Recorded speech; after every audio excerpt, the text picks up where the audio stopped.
안녕하세요. 올해 30대 되는 여자고요. 남친과는 동갑입니다. 2년 만난 남자친구와 결혼 이야기가 오가는 와중에 장거리 연애고 저는 개인 사업 중인데 이번에 완전 불황의 직격탄을 맞았어요.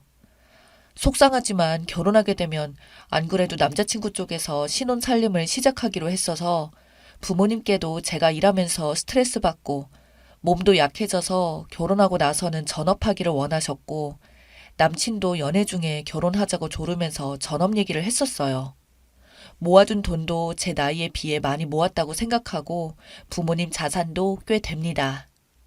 부모님은 아낌없이 지원을 해주시겠다고 하셨어요.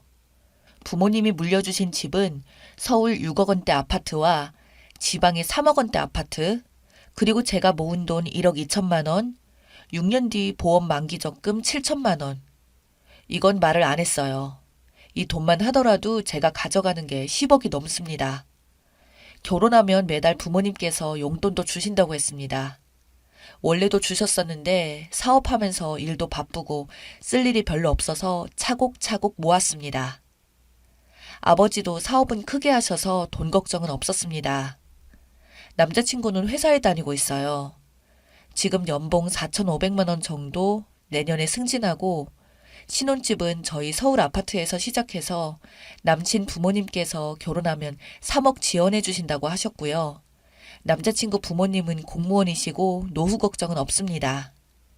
결혼하면 감사하게도 빚 없이 시작하고 대학 졸업하자마자 일 시작하고 운 좋게 잘 되긴 했지만 너무 많이 힘들었습니다.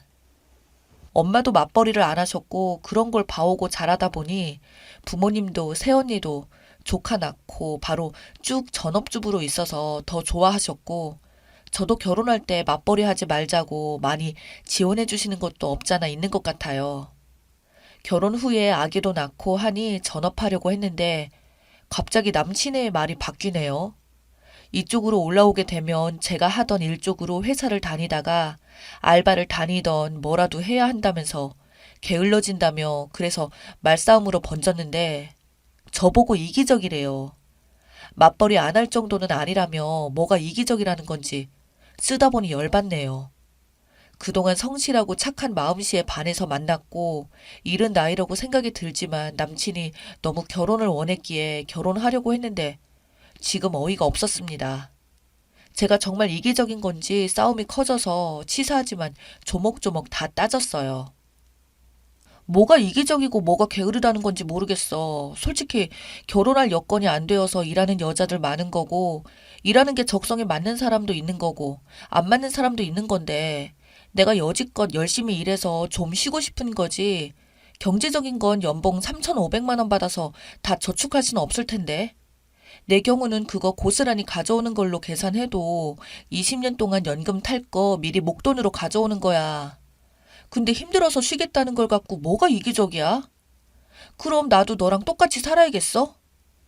지방의 작은 아파트에서 월세 나오고 부모님이 용돈 주시면 웬만한 여자들 평균 이상 매달 나오는데 내가 전업하면서 일 안 하는 게 무조건 싫다는 거 아니야. 그런 건 아니고 일 안 하면 경력 단절되고 여자들 우울증 온다고 하니까 그게 걱정돼서 그런 거야. 라고 대답하더군요.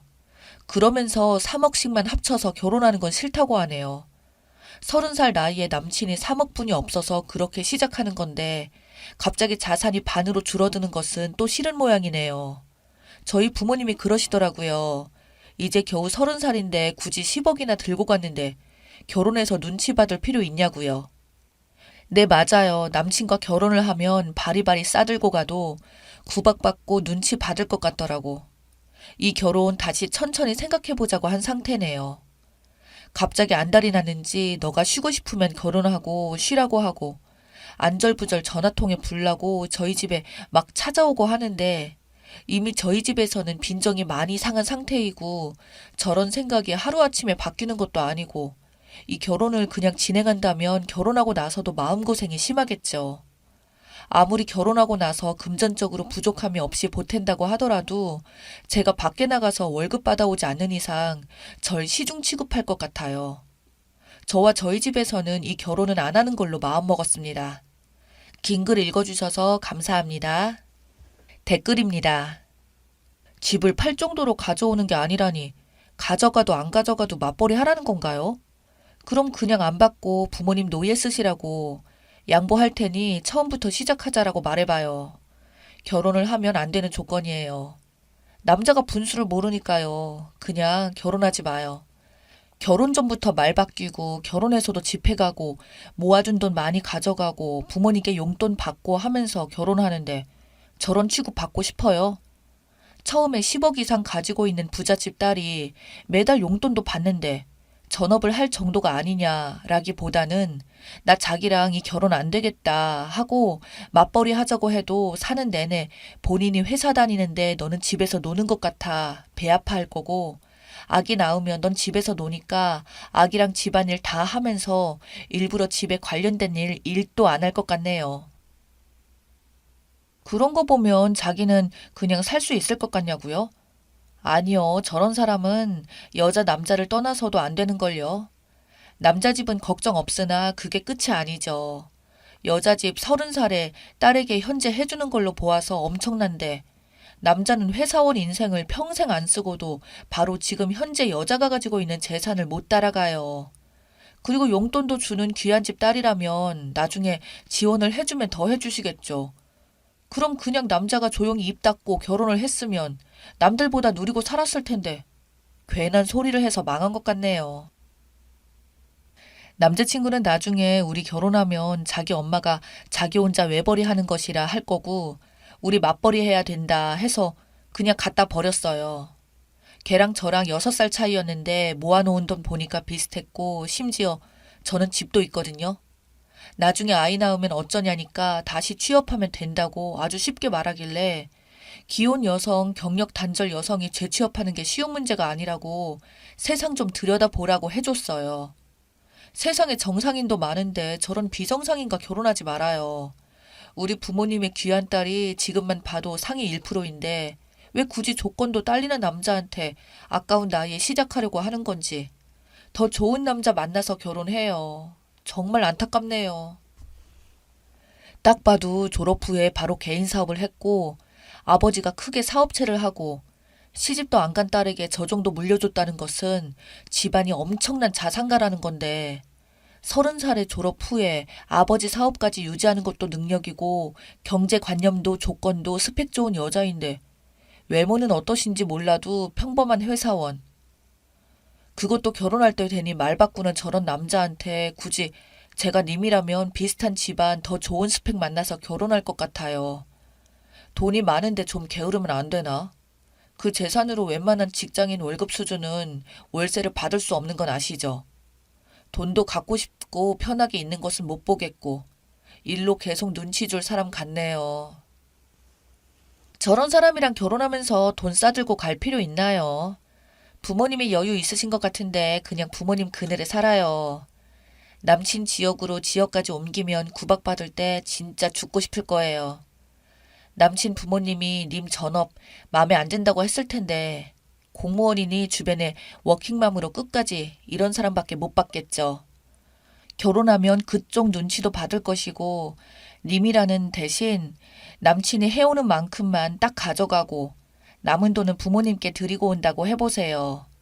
월급이 300을 위해 수억을 버리는 꼴이라니 또 말릴 거예요. 평생 맞벌이 한 사람입니다. 나 때는 독박 육아, 독박 가사가 당연한 때였죠.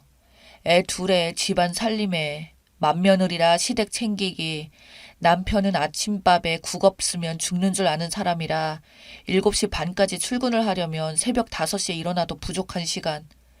퇴근하고 집에 오면 집구석은 난장판. 저녁 해먹이고 애들 씻기고 재우고 나면 빨래 돌리고 개키고 다음날 아침 준비해놓고 나면 12시 이전에 잠자리에 한 번 든 적도 없고 명절이나 집안 행사 때는 허리 한 번 못 펴고 죽어라 일하고 그 세월을 억울한 줄 모르고 당연한 줄 알고 살아왔는데 내 딸은 그런 개고생 시키느니 결혼 안 하는 게 낫고 무조건 전업주부 하거나 맞벌이 할 거면 그만두라고 했습니다. 오랜만에 댓글 달아요. 연애가 긴 것도 짧은 것도 아니지만 집안 좋고 모아둔 돈도 있고 부모님 노후 걱정 없으시고 조건 빠지지 않는데 왜 사서 고생을 하려고 하는 거죠? 님의 행복한 길을 찾으세요. 결혼 전부터 저런 소리 들으면 애 낳고 육아에 살림에 맞벌이까지 안 하면 게으르다는 소리 듣고 삽니다. 결혼 제발 하지 마세요. 내가 맞벌이 할 거면 모아둔 돈 더 가져가며 반박을 할 거고 나머지는 부모님께 드리고 오겠다고 해보세요. 자기 혼자 몸으로 집을 사려면 얼마나 벌어야 하는지 감이 안 오나 봅니다. 이미 맞벌이 하면서 돈 가져오고 도와준다고 하는데 혼자 일하는 건 배알이 꼬이고. 님이 보는 눈을 높이세요. 저런 남자 뭐가 좋아서 인생을 걸어요. 취미생활 운동이 아니더라도 가져오는 돈만 10억인데 신부가 고약하다뇨. 남친님이 그렇게 가지고 있다는 거 대충은 알고 있다는 거죠. 그럼 한 번 더 보세요. 맞벌이를 원하는데 그러면 난 내가 모은 돈만 가지고 결혼할 거야. 엄마 아빠가 나 편하게 살라고 주신 것들 가지고 결혼하는데 맞벌이 하면 내가 억울할 것 같아. 난 내가 맞벌이 하면 부모님한테 받은 거 다시 돌려드리고 결혼할 거야. 이때 남친 반응을 보면 대충 성향이 나와요. 판단은 님이 하시는 거고요. 남자네 엄마 성향으로는 며느리가 집에서 가사와 양육 및 맞벌이까지 완벽하게 해야 하는 게 당연하다는 마인드가 있어 보이네요. 님이 전업으로 결혼을 시작하겠다라고 해도 남편과 시부모님은 네 남편이 벌어다 주는 돈으로 노는 여자를 인식할 것이고 밖에서 돈 버는 남편 대신 집안일과 아이 양육이나 시댁 각종 심부름에 5분 대기조 마냥 부르거나 시키면 다 해야 한다고 생각할 것 같아요. 님이 결혼한다고 해도 남편 등골 뽑아서 편하게 노는 여자라는 생각이 남편과 시어머니 마인드일 테니까요. 님, 제가 님 입장이거든요. 결혼도 했고요. 시댁에서 사업 지원해 주셨고요. 근데 문제는 뭐냐면요. 그 자식이 그렇게 하는 데는 부모의 영향이 매우 큽니다. 신부님, 사업 지원하시고도 준비되셨는데 일을 안 하면 집에서 노는 사람 취급하며 제가 갈 곳 없는 사람인 줄 알아요. 돌아서면 밥 해놨는지 청소는 잘 해놨는지 검사하시고요. 아들도 마찬가지로 당연히 요리를 셰프처럼 해야 하는 줄 알고요. 애초에 둘이 살면 저 운동해서 닭가슴살만 먹으면 되거든요. 요리도 할 필요도 없거든요. 그리고 남편 없이도 혼자 잘만 살아요. 주부라는 이유로 그런 편한 환경이 아니라는 거죠. 저는 다시 그 시간으로 돌아가면 결혼 안 합니다. 어차피 애 바로 가질 것도 아니었는데 왜 했는지 괜히 결혼해서 제대로 쉬지도 못했어요. 그냥 가정주부라는 제2의 직업이 생긴 거죠. 게다가 모든 사소한 거라도 고장나거나 하면 제 탓으로 돌려요. 집사 같은 개념이라고 생각하나 봐요. 심지어 저는 부모님 용돈 말고도 실업급여 190만 원에 월세 받는 거 합치면 남편 버는 만큼 벌고 있는데도 차이가 나네요.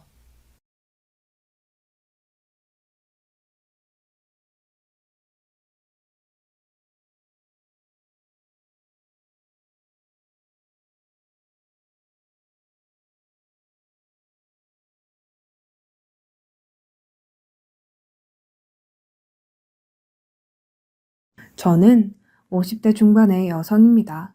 가난한 집에서 자라서 학교를 제대로 못 다녔어요. 아빠는 일찍 돌아가셔서 엄마 혼자 계셨기 때문에 저도 같이 일해서 돈을 벌지 않으면 먹고 살기가 너무 힘들었거든요. 그래도 좀 더 일다운 일을 하며 돈을 벌려면 공부를 해야겠다는 생각이 들더군요. 저는 낮에는 엄마와 함께 농사일을 하고 밤에는 공부를 해서 고등학교 검정고시까지 합격을 하고 좀 더 욕심이 생겨서 대학을 가고 싶었어요. 하지만 공부 양도 그렇고 학비도 감당할 수 없을 것 같았어요.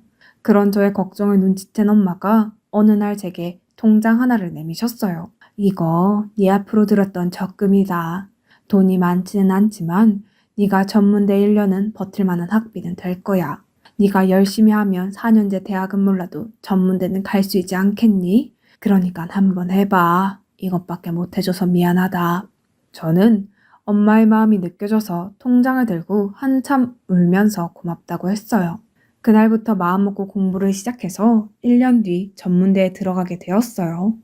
엄마는 잘했다고 너무 좋아해 주셨고 저도 엄마에게 감사하다며 감격의 눈물을 또 한 번 흘렸어요. 대학 생활은 아르바이트를 하며 공부를 하느라 힘들기는 했지만 졸업하면 더 나은 직장에 취직할 수 있다는 생각에 행복했어요.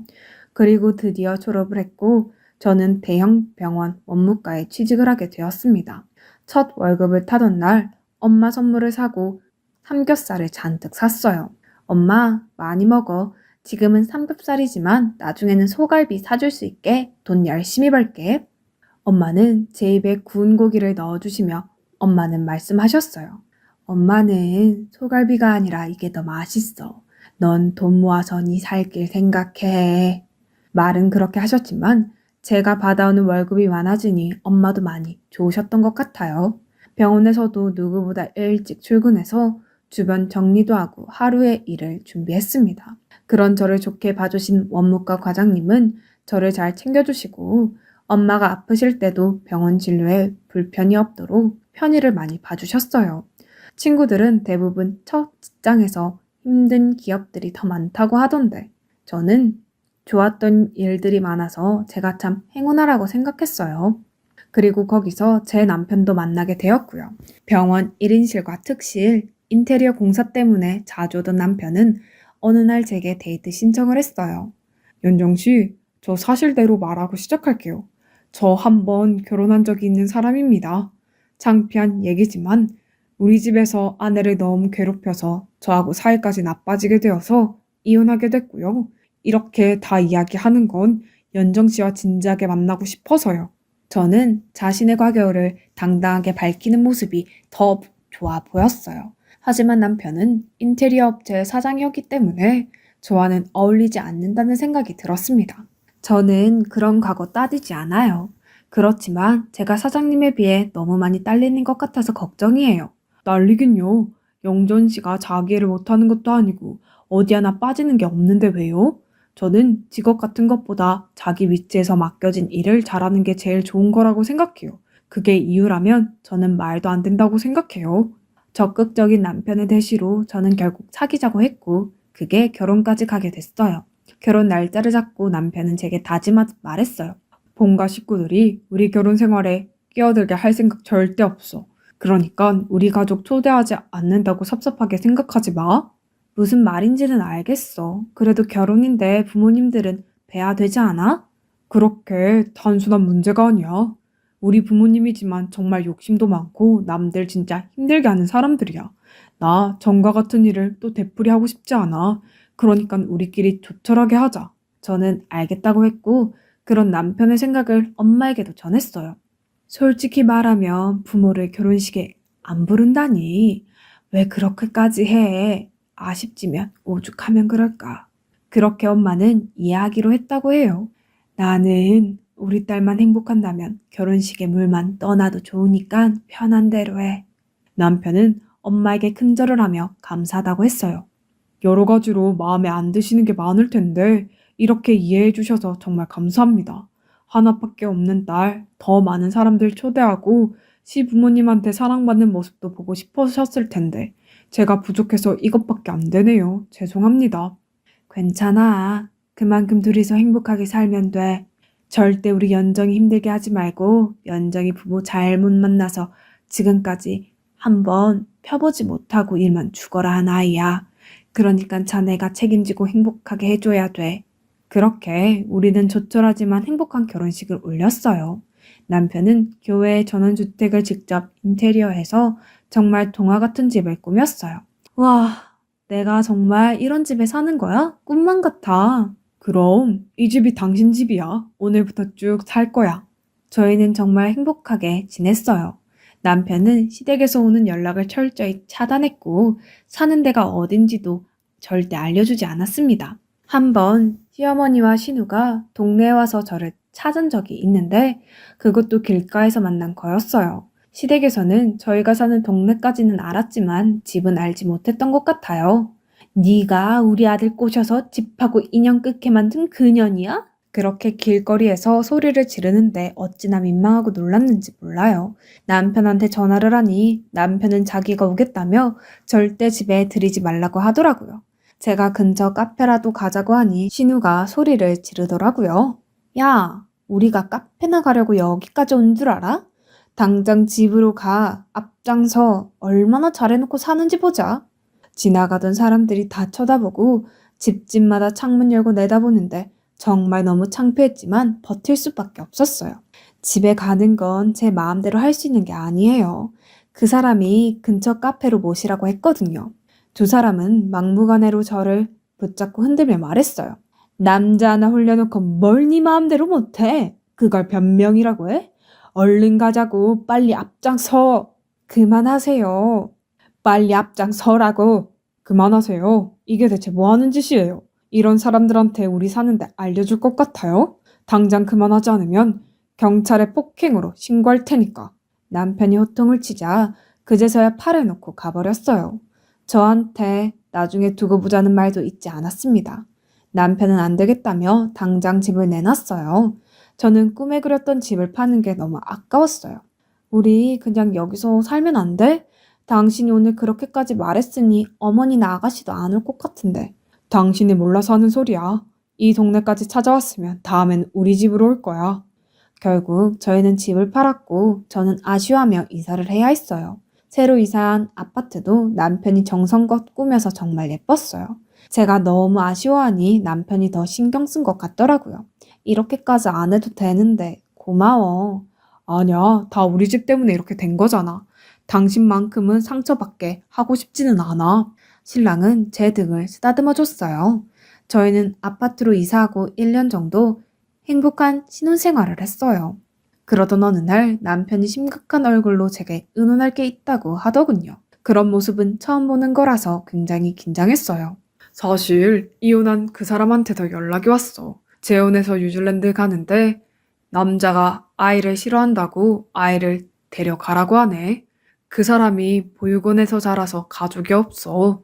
엄마랑 사는 게 낫겠다고 생각해서 데려오고 싶어도 참고 있었거든. 재현이 우리랑 같이 살면 안 될까? 그런 걸 뭘 그렇게 고민하고 그래. 당신 딸이잖아. 아빠가 이렇게 했는데 그럼 걔가 어디 가겠어? 내가 그것도 이해 못할까 봐. 남편은 제 손을 꼭 잡고 고맙다는 말만 계속했어요. 그렇게 저와 남편은 딸을 데려왔어요. 딸 아이한테는 엄마가 아파서 치료받으러 멀리 간다고 했습니다. 내년이면 초등학교에 들어갈 나이인 아이는 자꾸 우리 눈치를 보더라고요. 재현아, 이제 여기가 네 집이고 우리 집이야. 그러니까 마음 편히 가져. 하고 싶은 거, 가지고 싶은 거 있으면 말해. 아이는 눈물을 글썽이며 고개만 끄덕였습니다. 아이는 순하고 품성이 밝아서 볼수록 정이 들고 예뻤어요. 저는 상처받지 않게 조심하면서 아이를 대했고 아이도 제 마음을 알아줬는지 어느 날 제 손을 잡고 친구들에게 가서 우리 엄마라고 이쁘지 않냐고 하는데 정말 눈물이 나더군요. 저는 딸 아이를 제가 낳은 것처럼 정성을 들였어요. 정말 아이가 어찌나 예쁘던지요. 핏줄은 아니었지만 진심으로 딸이라 생각했고 우리 딸도 그걸 알았는지 엄마 하면서 세상 사랑스러운 표현을 다 했습니다. 그렇게 시간이 지나 저도 아이를 가지게 되었고 연년생으로 아들 둘을 낳았어요. 집에 아이들이 많아지니 갑자기 시끌벅적해지더라고요. 딸 아이는 어린데도 제가 아들 둘 때문에 쩔쩔매면 옆에서 곧잘 도와주고는 했습니다. 아이들이 자라고 나서도 딸아이의 엄마가 다른 사람이라고 말하지 않았습니다. 정말 제 딸이었으니까요. 아이들도 누나를 잘 따랐어요. 아이들이 한참 자랄 시기에 정말 정신없었지만 참 행복한 시간이었습니다. 그런데 딸아이가 대학에 다니고 아들들이 중학교에 갈 무렵 남편 몸에 이상이 생겼어요. 자꾸 마르고 헛구역질하는 남편을 데리고 병원에 가니 의사가 위암 3기라는 것이었어요. 정말 순간 눈앞이 아찔해졌어요. 수술을 해봐야 정확히 알겠지만 예후가 좋지는 않을 것 같습니다. 의사의 말에 저는 남편 몰래 펑펑 울고 말았어요. 그런 중에도 남편은 자기 때문에 내가 고생한다며 자꾸 미안하다고 했습니다. 우리 가족은 순식간에 슬픔에 빠졌고 남편은 그 어려운 수술을 하게 되었어요. 수술을 했지만 앞으로 항암 치료가 중요합니다. 마음 단단히 먹어야 될 거예요. 의사는 이 말만 하고 다시 수술실로 들어가더군요. 저는 남편 병간호를 하면서 힘든 날들을 보내게 됐어요. 딸아이가 학교 휴학을 하며 많이 힘이 되어 주었어요. 하지만 남편의 상태는 점점 나빠졌어요. 아무래도 안 되겠다 싶어서 시댁에 연락을 했어요. 아들이 죽은 것도 모르면 안 되니까요. 그런데 시어머니는 연락을 받자마자 하는 말이 아들들을 데려간다는 것이었어요. 네가 오죽 잘했으면 내 아들이 병에 걸리겠냐? 네가 재현이한테만 신경 쓰고 네 남편을 쭉쭉 빨아먹으니까 그렇지. 내 손자들까지 그렇게 둘 수 없다. 어머니, 그게 무슨 말씀이세요? 지금 그 사람 아픈데 한마디 위로라도 해주셔야죠. 애들을 데려간다니요. 나 안 보고 산다는 놈은 나도 필요 없어. 그리고 걔집에도 필요 없다. 손자들은 얘기가 달라지지. 걔들은 우리 핏줄이야. 무조건 집에서 애들 짐을 빼서 아이들을 데려간다더군요. 저와 딸아이가 병원에 있고 바쁠 때 갑자기 벌어진 일이었어요. 시어머니는 아이들을 데려간 뒤 연락을 끊어버렸고 저는 아이들을 데려오기 위해 백방으로 수소문했고 결국 변호사를 대동해서 남편이 나으면 다시 돌려보내겠다는 각서를 받았어요. 그때는 그 정도로 만족해야 했어요. 일단 남편 때문에 너무 힘들었고 돈도 점점 바닥나고 있었거든요. 딸아이가 아르바이트로 생활비를 보태는데 그게 또 제 옛날 모습 보는 것 같아 얼마나 마음이 아팠는지 몰라요. 집안 형편은 점점 어려워지고 남편은 갈수록 나빠지기만 했습니다. 그렇게 1년 정도 버티고 있는데 갑자기 딸 아이의 친이모라는 분이 불쑥 저를 찾아왔어요. 딸 아이의 친모는 어릴 때 보육원에 버려지면서 혼자 미국으로 입양됐다고 하더군요. 언니를 찾았는데 몇 년 전 뉴질랜드에서 사고로 죽었다고 해요. 그러면서 언니 대신 잠시만 딸과 살 수 있게 해달라는 거였어요. 대신 우리 집 병원비와 생활비를 보태주겠다고요. 저는 아무리 사정이 어려워도 돈 때문에 아이를 보내는 것 같아서 거절했어요. 하지만 그분은 포기하지 않고 매일 찾아와 간청하더군요. 그 모습을 본 딸이 말했어요. 엄마, 나 이모하고 살다가 올게. 영영 이별하는 것도 아니고 몇 년만 살다가 오는 거잖아. 그래, 우리 딸 마음이 그러면 그렇게 해. 근데 나 돈은 안 받을래. 꼭 그 돈하고 바꾸는 것 같아. 그런 말 하지 말고 받아. 우리 형편 생각해서 도와주는 거라니까. 딸은 어른스럽게 저를 위로했고 얼마 후 친이모와 미국으로 떠났어요. 솔직히 딸의 친이모가 보내준 돈이 적지 않아서 큰 도움이 되었습니다. 저는 남편에게 더 정성을 쏟았고 아들한테도 연락을 하며 지냈어요. 그런데 처음에는 자주 오던 아들들의 연락이 점점 뜸해지더니 끊어지더라고요. 저는 남편 병간호를 하며 마트 캐셔로 아르바이트를 하느라 바빠서 이른 아침에는 이른 대로 밤이면 늦은 대로 신경을 못 쓰기는 했어요. 종종 연락을 해봤지만 돌아오는 답은 없었습니다. 몇 년 후 남편은 결국 암이 온몸에 퍼져 세상을 떠났어요. 그 사이 아들들은 대학교에 들어가 저도 모르게 군대에 갔더군요. 그런 것도 모르고 하나도 챙겨주지 못한 게 너무나 안타까웠어요. 이제부터라도 그동안 못한 것까지 다 해줘야겠다고 생각했는데 애들이 저한테 오지 않겠다고 하더라고요. 이건 우리가 스스로 결정한 거니까 할머니한테 각손이 어쩌니 그딴 말로 협박하지 마. 누나, 우리 친누나 아니라며? 도망간 아빠 전부인 딸이라며? 그런데 어떻게 우리는 뒷전이고 남의 딸만 챙겨? 같은 여자라서 그런 거야? 그런 말도 안 되는 소리가 어딨어. 나 너희 차별해서 키운 적 없어. 큰아들이 코웃음 치며 말했어요. 우리도 이제 알 거 다 아니까 그만해. 할머니한테 다 들었어. 엄마가 아빠 가족들하고 못 만나게 만들려고 우리도 할머니한테 맡겨놓고 나중에 데려가니 어쩌니 한 거잖아. 저는 너무 기가 막혀서 그게 아니라고 몇 번이나 얘기했지만 아이들은 이미 시댁에서 한 얘기를 진실이라고 믿고 있어서 소용이 없었어요. 둘째는 꼭 저를 비웃는 것처럼 빈정거리며 말을 하고는 가버리더라고요. 이제 혼자서 잘 살아보세요. 저희 괜히 찾아오지 마시고. 그리고 며칠 후 시어머니가 오더니 무작정 남편의 재산을 내놓으라는 거였어요. 네가 내 아들 망가뜨려 놔서 벌어놓은 돈 있잖아. 그거 당장 내놔. 넌 그거 가지고 있을 자격도 없으니까 내놓으라고. 어머니, 저 돈 없어요. 그 사람 병원비로 다 쓰고 생활비도 모자라서 제가 마트 나가서 일한다고요. 내가 내 아들 재산도 조사 못할 것 같냐? 내가 뒷조사를 하기 전에 네가 순순히 내놓는 게 좋을 거다. 자꾸 아들들까지 전화해서 할머니한테 돈을 주라는 거였어요. 엄마, 그만큼 누렸으면 남는 건 할머니 주는 게 맞지. 엄마도 양심이라는 게 좀 있어봐. 저는 다른 건 다 참아도 아들들한테 오해받는 게 너무 힘들고 슬펐어요. 밤새 남편 통장을 뒤져보니 그나마 조금 남은 게 하나 있더군요. 저는 아들들한테 주는 거라는 마음으로 그 통장을 시어머니에게 줬고 예전에 남편의 인테리어 업체를 친구한테 넘기고 받았던 지분을 다 시어머니에게 넘겼어요. 그리고 저는 고된 일상을 시작해야 했어요.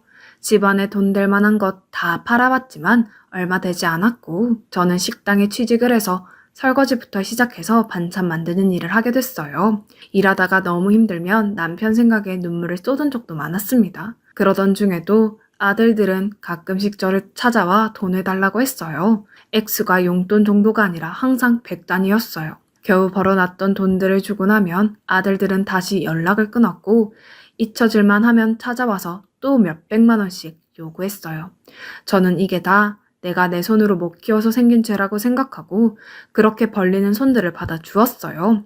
그러다 보니 일을 무리해서 하게 되었습니다. 결국 몸이 많이 상해서 저도 일을 그만두게 되었어요. 누워있으면서도 앞으로 어떻게 살지 걱정만 하고 있는데 시어머니가 아들들을 데리고 집을 찾아왔어요. 그리고 보자마자 하는 말이 집에서 나가라는 것이었어요. 애들이 이제 대학 졸업하고 뭐 좀 해보려고 하는데 돈이 없어서 되겠니? 네가 내 손자들한테 해준 게 뭐 있냐? 그러면 이 집이라도 내놔. 어머니, 이 집은 안 돼요. 제가 왜 이 집을 못 팔고 있는데요? 이거 다 그 사람이 직접 고치고 꾸민 거예요. 그 사람 손때가 묻은 집을 어떻게 팔아요? 제가 다른 방법을 찾아볼게요. 엄마, 아파서 일도 못 나가면서 어떻게 해줄 건데? 나랑 석준이 벤처기업 만들 건데 하나라도 보태줘야 할 거 아니야? 엄마가 돼서 어떻게 자기 인생만 생각해? 그래도 이 집은 안 돼. 내가 어디 돈 구할 데 있는지 알아볼게. 한두 푼도 아니고 누가 엄마한테 돈을 빌려준다고 그래? 시어머니와 큰아들도 코웃음 치며 비웃더라고요. 내가 내 아들 집 팔겠다는데 네가 왜 막냐? 나는 정당한 권리 찾는 거야. 그리고 얘들도 친손사고. 너보다 얘들이 이 집을 가지는 게 맞지. 그동안 여기서 편하게 살았으면 이제 물러날 때도 됐잖아. 시어머니의 말에 저는 제가 다른 건 다 해도 이 집은 절대 안 된다며 저도 모르게 큰 소리를 쳤어요. 그러자 시어머니와 아들들은 어디서 큰 소리를 내냐며 화를 내더니 조만간 나가게 될 거라면서 자리를 떠났어요. 저는 남편 사진을 붙잡고 밤새 펑펑 울면서 어떻게 하냐고 했지만 뾰족한 수가 생각나지 않았어요. 그렇게 일주일 넘게 시어머니와 아들들한테 시달리는데 미국에서 연락이 왔어요. 엄마, 나야 재현이. 나 한국 들어가. 엄마 너무 보고 싶었어. 그냥 눈물만 쏟아지더라고요. 재현이는 왜 울기만 하냐며 무슨 일이 있는지 물어봤고 저는 그동안 쌓였던 것이 터져서 딸한테 모든 걸 다 털어놓았어요. 자기가 갈 때까지 잘 버티고 있으라고 하더군요. 그리고 시어머니와 아들들이 다시 오는 날이 됐어요. 너 진짜 끈질기구나. 하기는 그러니까 내 아들 잡아먹고도 이러고 살지. 내가 오늘은 짐 챙겨놓고 있으라고 했는데 뭐 한 거야? 그러더니 아들들한테 짐을 챙기라고 하더군요. 애들이 제 짐을 챙겨서 막 거실에 내다 놓는데 딸아이가 들어왔어요. 안녕하세요 할머니. 아니 저한테는 할머니도 아니죠. 이선자 씨죠? 저는 오늘 신유정 씨 법정 대리인으로 왔어요. 딸이 명함을 내밀었어요. 딸은 미국에서 공부해서 국제 변호사 자격증을 땄고 한국의 대기업 법무팀에 취직을 했던 것이었어요. 제가 이렇게 어려운 처지가 되자 딸이 그것을 알고 회사에 말해서 출근 날짜를 미루고 제 변호를 맡았어요. 이선자 씨는 이 집에 대한 아무 권리가 없어요. 이 집은 아빠 김상호 씨의 집이니까 상속도 자녀들한테 권리가 있고요. 그 관리는 배우자의 일이고 그동안 아들 김성진, 김성윤이 받아간 돈을 따져보면 두 아들도 이 집의 권리를 주장할 수는 없는 상황입니다. 아주 또박또박 조리 있게 말하더군요. 그 바람에 시어머니와 아들들은 찔려서 한마디도 못하고 그냥 물러났어요. 저는 딸을 붙잡고 그동안 서름에 엉엉 울고 말았어요. 엄마 걱정 마. 이제 내가 엄마 곁에 있을 거니까 아무 걱정 마. 그동안 공부 때문에 연락 많이 못해서 미안해. 그리고 딸은 엄청난 소식을 저에게 알려줬어요. 남편이 죽기 전 딸에게 따로 연락을 해서 맡긴 재산이 있다는 것이었어요. 할머니가 저러니 아빠가 미리 돈을 다 써놨네. 남편은 제가 마음이 약해서 재산을 저에게 남겨봤자 어머님께 다 뺏길 줄 알고 따로 모아둔 재산을 딸이 독립할 수 있을 때가 되면 오픈하기로 유언장을 써서 남겼다고 하더라고요. 엄마를 잘 부탁한다고 하면서요. 그걸 알게 된 아들들이 다시 저를 찾아왔어요. 전과는 태도가 많이 달라졌더라고요. 엄마, 우리한테 섭섭한 거 있으면 풀어. 우리도 엄마한테 섭섭한 거 다 풀게. 이제 남처럼 지내지 말자. 나는 그냥 우리가 남처럼 지내는 게 좋을 것 같아. 너희도 내가 제대로 돌봐주지 못해서 섭섭한 게 많겠지만 난 그래도 내 힘을 다해서 너희가 해달라는 돈 다 해줬어. 그런데도 너네는 할머니랑 와서 이 집까지 뺏으려고 했잖아? 나 그거 절대 용서 못해. 이 집에서 날 끌어내려고 해? 지금까지 해왔던 거 난 평생 잊지 못할 거다. 난 그런 친아들보다 내 딸 재원이가 좋아. 그러니까 너희도 너희 갈 길 행복하게 살아. 니네 할머니랑 오손도손 살면 되잖아. 내가 키우지 못해서 벌어진 일이었지만 할머니와 한통속이 되어서 저를 괴롭힌 걸 생각하면 다시는 보고 싶지 않았어요. 그러자 아들들도 더 이상 저한테 오지 못했고 시댁에서도 더 이상 저를 괴롭히지 않게 되었어요. 그 이후 저는 딸의 보살핌을 받으며 잘 살고 있어요. 딸이 결혼을 해서 사이도 생겼고요. 딸은 해외 출장을 다녀와서 좋은 데가 있으면 휴가 때 꼭 저를 데리고 간답니다. 그냥 제가 행복한 것만 생각하며 살려고 합니다. 이제 이렇게 마음 좀 편히 살아도 되는 거겠지요. 제 사연 들어주신 분들 모두 감사합니다. 다들 행복하시고요. 건강이 최고입니다. 건강하세요.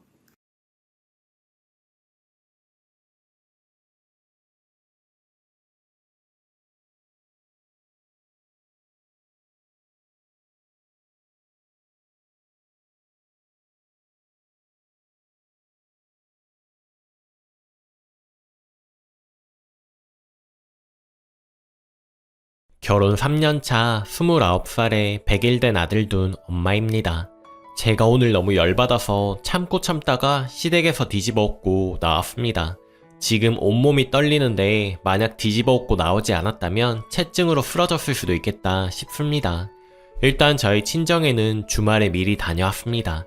이틀 머무르고 시댁에 월요일에 와서 오늘 낮까지 있었습니다. 그런데 너무 열받아서 아기 데리고 친정으로 왔습니다. 시댁 소개부터 해야 설명이 가능할 것 같네요. 신랑 누나인 작은 형님은 결혼은 했지만 아기가 없어요. 그리고 작은 형님은 시부모님 다 살아계셔서 제사 지낼 일이 없어서 명절에는 항상 시댁으로 오십니다. 작은 형님은 와서 이것저것 잘 도와주세요. 정말 너무 좋으신 분이고 항상 감사하게 생각하고 있고 고단한 시댁 생활에 한 줄기 빛이라고 생각하고 있습니다. 아무튼 월요일부터 시댁에 가서 포대기 하랴 시어머니 도와주랴 정신이 없었습니다. 아기 보는 것만으로도 쉽게 체력이 떨어지고 정신이 없는 저인데 시댁까지 가서 일을 하려니 정말 힘들더라고요. 아기는 모유 수유 중이라 도와드리다 울면 맘마주고 그러다 잠들면 또 가서 도와드리고 이걸 반복하다 보니 저도 정말 지쳤습니다. 그렇지만 아기가 낮에 잠을 안 자요. 그래도 시댁에 가서 가만히 있을 수는 없으니 옆에 전보의자에 앉혀놓고 도와드릴 건 최대한 도와드렸습니다. 아기는 제 맘도 모르고 울기도 많이 울고 칭얼거려서 힘들었네요. 정 안 된다 싶으면 아기 아빠한테 봐달라 하기도 하면서 일을 도와드렸습니다. 근데 아기를 종일 보는 것도 아니고 잠깐 봐주면서 힘들다 그러길래 아빠가 아기를 봐야지 누가 봐. 그럼 오빠가 엄마 도와드려. 내가 아기 볼게. 이러니까 그제야 군말 없이 봐주더라고요. 그리고는 자기 집이라고 완전 드러누워서 TV 보고 처먹고 자빠져 자고 애 보고 일하느라 정신없는 저는 어느새 안중에도 없고 푹 쉬고 있더라고요. 정말 어찌나 꼴보기 싫던지 그래도 참았습니다. 시어머니 앞에서 큰 소리로 싸우기 싫어서 이 악물고 참았지만 정말 얄미웠습니다. 오늘은 새벽 6시부터 일어나서 제사상 차릴 거 준비하고 있었죠. 아기 때문에 잠도 설친데다가 저희 집이 아니니 영 불편해서 컨디션이 정말 말이 아니었습니다. 근데 제사상에 올릴 과일을 준비하다가 배를 통째로 올려놓았더니 어머님께서 뭐라고 하시더라고요. 윗부분만 깎아서 놓아야 하는데 통째로 올려놓았다고 한 소리를 하셨습니다.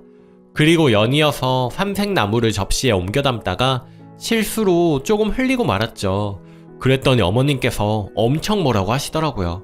너는 여태 그런 것도 못하냐? 이런 것도 못하면서 우리 아들 밥이나 잘 차려주겠어? 점점 더 말라가는 것 봐, 우리 아들. 너는 살찌는데 우리 아들은 왜 이렇게 말라가니? 너만 맛있는 거 잘 먹는 거 아니냐? 이러시더라고요. 여기서도 참 불쾌했는데 그래도 한번 참았습니다. 어른이니까 마음에 안 드실 수도 있겠거니 하고, 자기 아들이 걱정되겠거니 하고, 제가 실수한 부분이니 넘겨야겠다 싶었죠. 아무튼 제사를 지내고 식구들끼리 다 같이 밥을 먹었습니다. 밥 먹고 치우고 설거지 하려던 찰나에 아기가 울어서 맘마주려고 가는데 시엄마가 그러더라고요.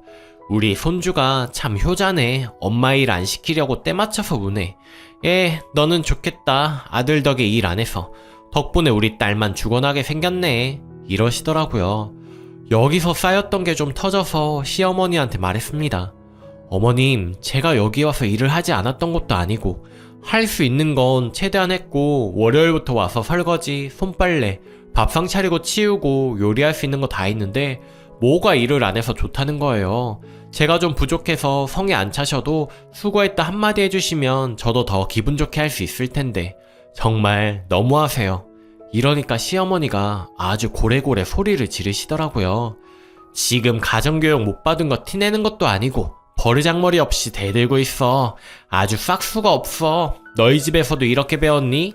하시길래 저 싹수 없는 거 아니고 맞는 말 했는데 뭐가 문제죠? 그리고 여기서 가정교육이 왜 나오며 저희 집 이야기가 왜 나와요? 그러면 땡땡 아빠는 가정교육을 잘 받아서 저렇게 제사 때마다 차어 누워 있는 건가요? 하고 대들었습니다. 그러니까 신랑이 지금 우리 엄마한테 뭐 하는 거냐고 당장 사과하라고 소리치더라고요. 제 편은커녕 거기서 소리 지르며 자기 엄마 편을 드는 신랑을 보고 거기서 완전히 열받아서 그랬습니다. 너는 우리 집에 가거나 여기 와서나 처먹고 손 하나 까딱 안 하는 주제에 뭔 자격으로 그런 소리를 내뱉어?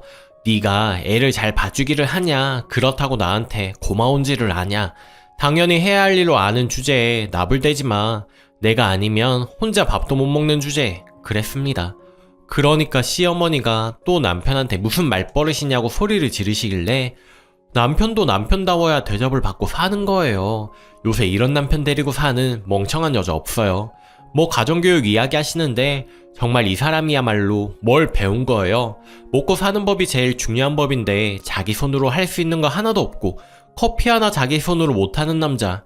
정말 집에서 뭘 어떻게 가르쳤길래 이렇게 무능하고 할 줄 아는 거 없는지 저야말로 정말 궁금하네요. 그렇게 이 사람 편들고 사실 거면 어머님이 데리고 사세요. 저는 이제 필요 없으니까요. 했네요. 시어머니는 그대로 아무 말도 못하시고 쳐다만 보시고 남편은 우리 엄마한테 무슨 예의 없는 행동이냐고 우악스럽게 굴면서 개소리만 하길래 네가 감히 나 호강시켜주겠다고 결혼하자 해놓고 지금 이런 수모를 겪게? 다시는 너 나랑 같이 살겠다. 어쩐다 그딴 소리 하지마. 내 새끼는 내가 데리고 살 테니 너는 엄마나 끼고 살아. 고마운 것도 모르는 짐승만도 못한 놈. 그러고 나왔습니다. 따라 나와서 왜 이렇게 화가 났냐며 꼴이 있는 것 마냥 엉덩이 살살 흔들면서 왜 그러냐 하길래 엄마나 모시고 살라고 그랬습니다. 저는 그 길로 아기 데리고 친정으로 왔고 지금 저희 친정집 앞에서 전화 오고 카톡이 오는데 무시하고 있습니다. 아까는 엄마 편에 서서 말할 수밖에 없었다. 미안하다. 너 오늘 고생한 거 아는데 조금만 참지 그랬냐. 앞으로는 안 그럴 테니 그만 화 풀고 연락 좀 받아라 라면서 뻔한 소리만 하고 있네요. 정말 모든 게 가식 같고 남의 편 같으면서도 목소리도 듣고 싶지 않은 심정입니다.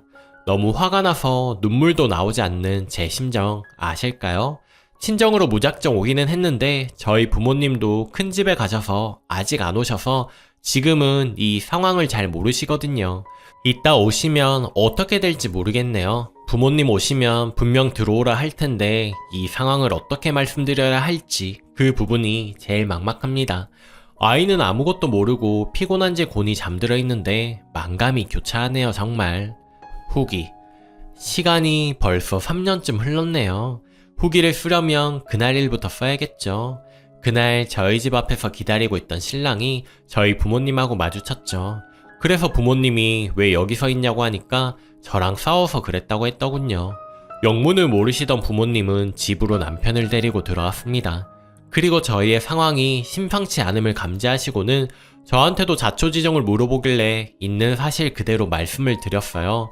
남편이라는 사람이 자기 자식 보는 것도 귀찮아하고 나는 시댁 가서 전 부치고 설거지하고 상 차리고 치우고 공둥이 붙일 시간도 없이 일했는데 배려도 걱정도 없었고 고마움도 없었다고. 그리고 밥상 치우려고 하니 아기가 울어서 수유하러 가려고 하는데 시어머니가 나한테 우리 손주가 참 효자네, 엄마 일 안 시키려고 때맞춰 우네, 애 너는 좋겠다, 아들 덕에 일 안 해서 덕분에 우리 딸만 죽어나게 생겼네, 이렇게 말씀하셨다고. 그리고 나도 화가 나서 맞받아 쳤더니 버르장머리 없고 싹수 없다고 했다고. 그리고 오빠가 시어머니 편들면서 나한테 사과하라고까지 했다고. 있는 사실 그대로 다 말씀을 드렸습니다. 이야기를 다 들으신 저희 부모님은 화가 머리 끝까지 나셨습니다. 제가 이렇게까지 시댁에서 일을 많이 하면서 하녀처럼 지낼 줄은 생각지도 못하신 거죠. 남편에게 바로 쏘아 붙이셨습니다. 땡서방은 집에 가서 먹고 자고 놀고만 했나? 우리 딸 하녀처럼 부려 먹으려고 시댁 데리고 간 건가? 애 낳은 지 3개월밖에 안 된 애를 저렇게까지 부려 먹어야 속이 시원하냐? 상식적으로 아직 몸도 다 추스리지 못한 애가 그렇게 일을 한다는 게 말이 되지 않는다는 걸 모르겠어? 도와주고 커버 쳐주지는 못할 망정 같이 애를 못 잡아먹어서 안달이나? 내가 땡서방 잘못 본 것 같다. 애를 우리 딸 혼자 키우는 거야. 이럴 거면 우리 딸이랑 이혼해. 내가 금이야 오기야 키운 우리 딸 그 집 하녀 시키려고 키운 거 아니야. 시댁 가서 하녀처럼 일하라고 애주중지 키워서 시집 본 거 아니네. 그리고 시어머니 전화번호도 알려달라고 그래서 알려줬습니다. 그러니 엄마께서 직접 전화하시더라고요. 저희 딸한테 버릇없고 싹수 없다고 하셨다고요? 남의 집 귀한 딸한테 막말하시는 거 아니에요. 사돈 아들이 귀하면 남의 자식도 귀한 겁니다. 당장 우리 딸한테 사과하세요. 안 그러면 애들 이혼시킬 겁니다. 그리고 사돈께서도 딸이 있으시면서 어떻게 애 낳은 지 얼마 안 된 애한테 그렇게 일을 시키실 수가 있죠? 막말로 제 딸 조상이 아니라 땡서방 조상님이잖아요. 그럼 땡서방이 제사 음식 차리는 게 맞지 않나요? 여태 가서 이런 취급받고 살았다는 사실에 더 화가 납니다. 정말 저는 이런 취급받고 살 줄은 생각도 못했습니다. 긴 말하지 않겠어요. 더 이상 내 딸 그 집에 못 보내니 애들 이혼시키겠어요. 그러자 시어머니께서는 저희 엄마께서 그러셨다네요. 아이고 사돈 노여움 좀 푸세요. 저도 화가 나서 말을 막 한 거지 며느리가 미워서 그런 거 아닙니다. 일이 너무 커져버려서 죄송합니다. 앞으로는 며느리도 딸처럼 생각하겠으니 이혼이란 말은 하지 마시고 화를 좀 풀어주세요. 근데 저희 엄마께서는 필요 없고 애들 이혼시키겠다 하고 끊으셨습니다. 시어머니가 연이어 바로 저한테 연락이 오길래 저는 차단해버렸습니다. 더는 보기도 싫고 대꾸하기도 싫고 해서요. 그리고선 신랑한테 집에 가라고 하셨습니다. 더는 땡서방 얼굴도 보기 싫으니 가라고. 그러니 신랑은 잘못했다고 싹싹 빌더라고요. 엄마는 다 필요 없으니까 가라는 말씀만 하셨습니다. 그리고 부모님께서는 방에 들어가셨고요. 신랑이 저한테 잘못했다고 한 번만 용서해달라고 하더라고요. 모든 게 다 미안하다고 한 번만 용서해주면 반복하지 않겠다고. 그치만 이대로는 안 되겠다 싶어 이혼 서류를 떠서 보낼 테니 작성해서 가지고 오라. 얼굴 보고 싶지 않으니 가라고 했습니다. 그러니 신랑은 계속 잘못했다고 앞으로 절대 안 그러겠다고 앞으로 네 관점에서만 생각하고 네 편이 되겠다고 하더라고요. 더 이상 듣기 싫어 경찰 부르기 전에 가라고 했습니다. 그리고서 저도 방으로 들어갔어요. 혼자 거실에 1시간 정도 있다가 간 것 같네요. 그리고 며칠 뒤 이혼 서류를 준비해서 작성한 뒤에 다시 오라고 했습니다. 그랬더니 퇴근하고 왔더라고요. 이혼 서류 내밀면서 여기에 작성하고 도장 찍으라고. 그러니까 손발이 닳도록 빌더라고요. 그래서 필요 없으니 빨리 작성하라고 진흙탕 싸움하기 싫으니 좋게 좋게 끝내자고. 어찌어찌 해서 작성하게 했습니다. 그리고 이혼 서류 내일 접수하러 간다고 했습니다. 이제 볼일 다 끝났으니 가라고 했고요. 근데 안 가고 계속 손발이 닳도록 빌고 저희 부모님께도 빌더라고요. 다시는 이런 일 없게 하겠다며 그래서 그랬습니다. 어차피 서류는 나 혼자 접수해도 되니까 당분간 떨어져 있으면서 생각 좀 해보자고. 그러니까 알겠다고 하더라고요. 그리고 다시 한 번만 기회를 달라고 하더라고요. 그리고 6개월을 거의 떨어져 지냈습니다. 퇴근하고 거의 친정에 매일 와서 손발이 닳도록 빌고 빌더라고요. 정말 사람이 헬스케진 모습이 좀 안쓰러운 마음도 들고 해서 6개월이 지난 후에 집에 갔습니다. 아기 데리고. 그러니까 완전히 변했더라고요. 시어머니가 조금이라도 시집살이 시키거나 잔소리하려고 하면 자기가 먼저 나서서 중재하더라고요. 그리고 명절 때도 자기 혼자 다녀오고요. 집에서 집안 살림, 육아, 뭐든 자기가 다 하려고 하고요. 아무튼 정말 딴 사람이 되었습니다. 그래서 지금까지 잘 살고 있어요. 아직 이혼 서류는 제가 가지고 있고요. 또 한 번 그러면 정말 이혼하려고 마음먹고 있거든요. 3년이 지난 지금 시어머니 목소리 들은 적도 없고 뵌 적도 없습니다. 집에 오려고 하면 신랑이 나 이혼하는 걸 보고 싶으면 집에 오라고 난리를 쳐놔서 오시지도 않으시고요. 아무튼 신랑이 이렇게 변하니 저도 살만 나네요. 저희 부모님께서도 신랑한테 화났던 마음 푸시고 잘해주시고요.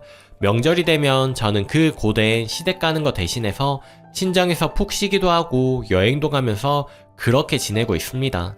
어떤 날은 친정 모임에서 남편이 설거지 당번을 하기도 하고요. 글이 좀 길었죠. 아무튼 정말 지금은 행복하게 살고 있습니다. 요새 문득문득 생각합니다. 그때 내가 하고 싶은 말을 내뱉지 못하고 참고만 살았다면 지금의 내 모습은 어땠을까? 혹은 만약 그때 남편과 이혼했다면 지금 나와 아이의 모습은 어땠을까? 만약 우리가 엄마가 저보고 이혼은 안 된다며 참고 살으라고 했으면 어땠을까? 장담은 할 수는 없지만 지금보다 행복하지는 않을 것 같습니다. 그때 무조건적으로 제 편을 들어주시고 시댁과 남편에게 호통친 엄마를 생각하면 정말 눈물나게 감사하고 지금까지도 벅차오르네요. 어쨌든 저희는 큰 폭풍 같은 시간을 극복했고 셋이서 행복하게 잘 살고 있기에 그 사실에 감사하고 있습니다. 조언해주신 여러분들의 덕분이기도 하고요. 앞으로는 지난 갈등을 교훈 삼아 지혜롭게 잘 살 수 있도록 노력하며 살겠습니다. 감사합니다. 댓글입니다. 사람은 고쳐 쓰는 게 아니랬는데 님 남편은 정말 다르네요. 그래도 나쁜 남편만은 아니었나 봅니다. 님과 아이가 소중했나 봐요. 시댁은 시간이 지나면 보게 될지도 모르겠지만 남편이 내 편이라면 더 이상 문제는 없을 것 같습니다. 이제 행복하시다니까 덩달아 저도 기쁘네요. 님 가정에 계속 평화와 행복만 있길 기원할게요. 댓글이 우리 엄마 연세가 80이시라 남편한테 설거지라도 한번 시키면 요즘 시대는 남자한테 불쌍한 시대라고 저 붙잡고 그러지 말라고 하시고 친정 한번 가면 시아버지한테 얘기하고 왔냐고 꼭 물어봐요. 시아버지한테 잘하라는 소리는 귀에 박히게 하고 저도 결혼 초반 명절에 갔더니 아들이 할 거 뭐 있냐고 저만 음식 준비 시키더라고요. 엄마한테 말했더니 뭐 어쩔 수 있네요. 며느리는 다 그런 거라고. 오빠는 이제 겨우 40대 중반이 됐는데 가부장적이고 어떨 땐 친정도 가기 싫습니다. 부모도 천차만별이에요. 딸이 사돈댁에서 부당한 대우를 받으면 바로 화내서 이혼시키는 친정 부모도 있지만 사위가 바람 폈는데도 네가 참아라 하는 부모도 있습니다. 글쓴이가 부모 복이 많은 거예요. 오늘도 낭만캐스터를 시청해주셔서 감사합니다. 저는 더 다양하고 재미있는 사연으로 매일 저녁 7시 30분 여러분을 찾아뵙겠습니다. 오늘도 행복한 하루 보내세요. 감사합니다.